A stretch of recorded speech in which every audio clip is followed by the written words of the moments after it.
नमस्कार साथियों, मैं अरविंद शर्मा एडवोकेट आप सभी का आज की इस वीडियो में स्वागत करता हूं। साथियों, हमारा आज का यह वीडियो गन लाइसेंस के रजिस्ट्रेशन को लेकर है, जहां हम देखेंगे या जानेंगे कि एक राज्य से अपने राज्य में या किसी अन्य राज्य से आप अपने होम टाउन में गन लाइसेंस का रजिस्ट्रेशन कैसे करा सकते हैं और इस रजिस्ट्रेशन को कराने के बाद आपको क्या क्या अधिकार मिलते हैं या आपको क्या क्या फ़ायदे होते हैं। दोस्तों, इस वीडियो को लास्ट तक ज़रूर देखना। मैं आपको एक ऐसी ट्रिक बताऊंगा जहां पर आप यदि अपने गन लाइसेंस का रजिस्ट्रेशन करा रहे हैं, उसमें जो आपको दिक्कत आती है, दिक्कत आपके सामने ना आए, क्योंकि ये मैंने कई व्यूवर्स को इसकी जानकारी दी है और उनका काम भी हुआ है। तो आप इस वीडियो को लास्ट तक देखें और लास्ट तक ज़रूर बने रहें। चैनल पे नए हैं, चैनल को सब्सक्राइब कर दें, बेल आइकन को हिट करके ऑल पर प्रेस कर दें। दोस्तों, जैसा कि मैंने आपको बताया कि इस वीडियो में हम जानेंगे कि गन लाइसेंस का रजिस्ट्रेशन कैसे कराएं।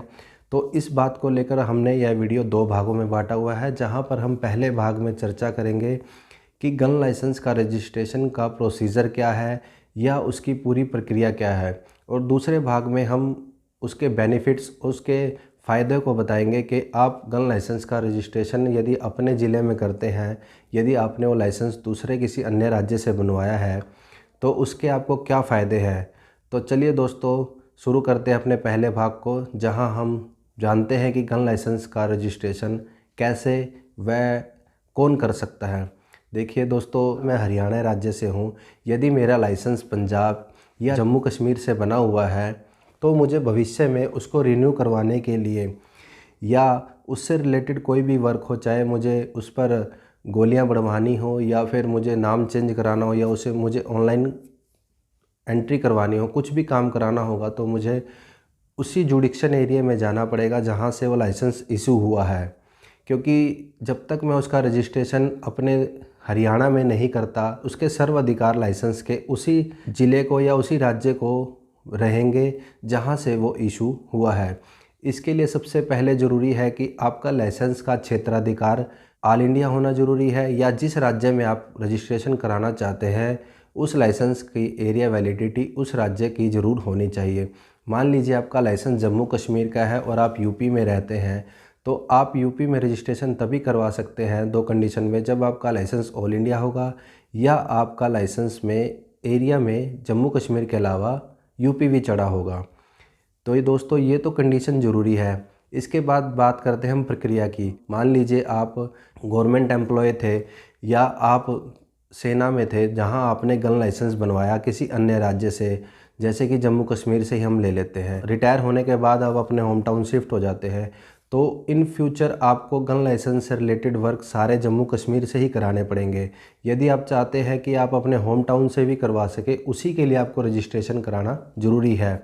जहां आपको रजिस्ट्रेशन कराने के लिए एक आवेदन देना होगा। यह आवेदन आपको अपने डीएम के अंतर्गत आने वाले पीएलए ब्रांच, जिसे हम शस्त्र विभाग कहते हैं, वहां पर आप इसका आवेदन दे सकते हैं। आवेदन देने के बाद वह डिपार्टमेंट उसकी एनओसी के लिए, जहां से आपका लाइसेंस इशू हुआ है, उस डिपार्टमेंट को एक लेटर भेजता है कि इस लाइसेंस का रिकॉर्ड जेन्युइन है या इस पे कोई मुकदमा वगैरह कुछ दर्ज तो नहीं, कोई ऑब्जेक्शन तो नहीं। वह लेटर जब उस डिपार्टमेंट को रिसीव होता है जहां से आपका लाइसेंस बना है, तो उस डिपार्टमेंट का काम है कि उस लेटर का रिप्लाई करना, यदि उसका रिकॉर्ड चेक करना, वह रिकॉर्ड मेंशन है तो वह रिकॉर्ड का जवाब आ जाता है। कई बार रिकॉर्ड मेंशन नहीं होता, लाइसेंस डुप्लीकेट होते हैं, या कई बार डिपार्टमेंटल लेज़ीपन से लेटर मिस हो जाता है, तो ऐसे में आप दोबारा भी लेटर भिजवा सकते हैं जहां आप अपना रजिस्ट्रेशन करवाना चाहते हैं। तो ऐसे में जहां से लाइसेंस इशू है, उस अथॉरिटी को लेटर भेजती है, वह रिप्लाई में जो जवाब भेजती है, यदि वह जवाब डिपार्टमेंट के लिए संतोषजनक होता है, तो डिपार्टमेंट आपका रजिस्ट्रेशन उसी ज़िले में कर देता है। इससे जो आपके लाइसेंस की भविष्य की गतिविधियां होंगी, आप अपने होम टाउन जहाँ आपने रजिस्ट्रेशन कराया है वहाँ से आप कर सकेंगे। तो दोस्तों, ये तो है वो तरीका कि गन लाइसेंस का रजिस्ट्रेशन अन्य राज्य से अपने राज्य में कैसे कराएं।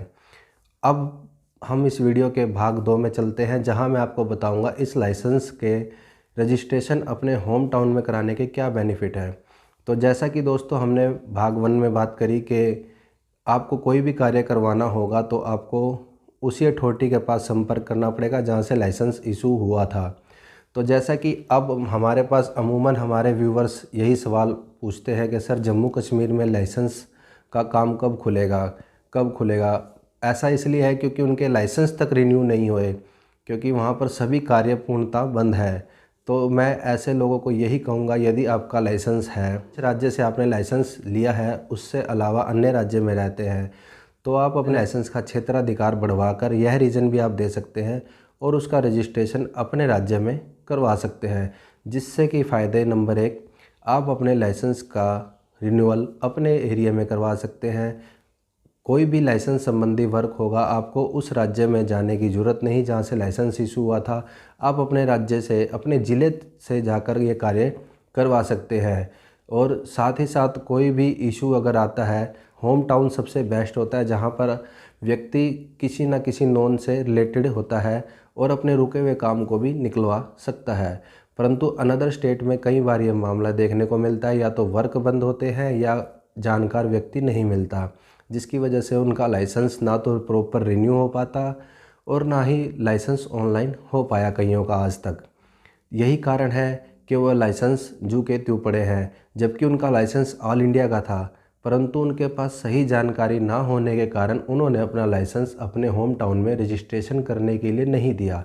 यदि आपका होम टाउन, आपके डिस्ट्रिक्ट में मजिस्ट्रेट इस चीज़ को मना करते हैं तो आप इसकी कंप्लेंट फाइल कर सकते हैं, गृह मंत्रालय को इसकी लिखित कंप्लेंट भी दे सकते हैं।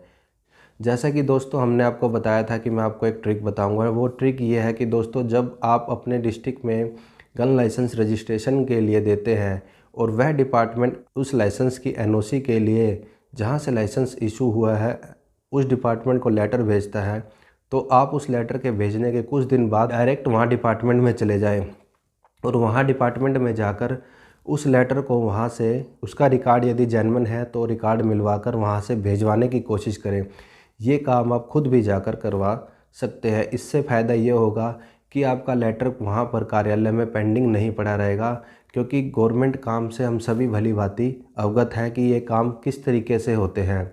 यदि आप चाहते हैं कि आपका काम जल्दी हो और सही से हो तो आप ये तरीका अपना सकते हैं।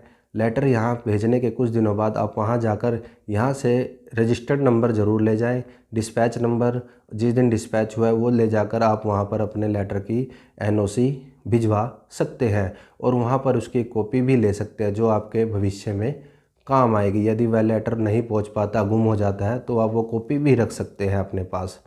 तो दोस्तों ये थी वो ट्रिक। आशा करता हूँ मेरे द्वारा दी गई जानकारी आपके लिए हेल्पफुल साबित होगी। वीडियो यदि अच्छी लगे तो वीडियो को ज़्यादा से ज़्यादा लाइक करें। आपका लाइक हमारा मोटिवेशन बढ़ाता है। वीडियो से संबंधित कोई सवाल आप हमसे पूछना चाहते हैं तो कमेंट बॉक्स में हमसे बेझिझक पूछ सकते हैं। और यदि आपने अभी तक हमारी वीडियो को देखा है तो उसके लिए बहुत बहुत धन्यवाद। मिलते हैं अगली वीडियो में किसी अन्य टॉपिक के साथ। धन्यवाद। जय हिंद।